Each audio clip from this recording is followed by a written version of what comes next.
اليوم سنخبركم قصة تبدو مثيرة للإعجاب. إنها فتاة تسمى المعجزة التي يكرم اسمها بفضل الحالة الطبية الغريبة التي ولدت بها، وشفاؤها مثير للإعجاب.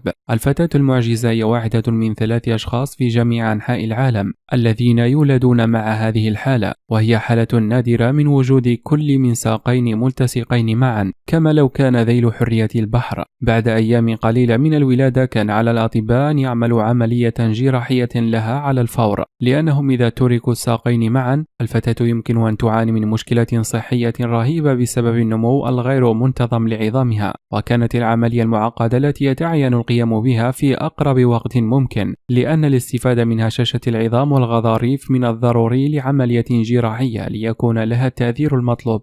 لحسن الحظ وذلك بفضل الله والعمل الممتاز للأطباء كانت العملية ناجحة، تم فصل ساقيها دون أي مضاعفات. ومع ذلك فإن التدخلات التي تحتاجها الفتاة لا تنتهي عند هذا الحد. اضطر الأطباء لإعادة بناء جزء من الجهاز الهضمي والمسالك البولية والأعضاء التناسلية. بعد بعض العمليات الناجحة تحسنت نوعية حياة الفتاة بشكل كبير، لديها حياة طبيعية اليوم مليئة بالبهجة. الفتاة من أولئك الذين يذكروننا كم هو رائع للعيش.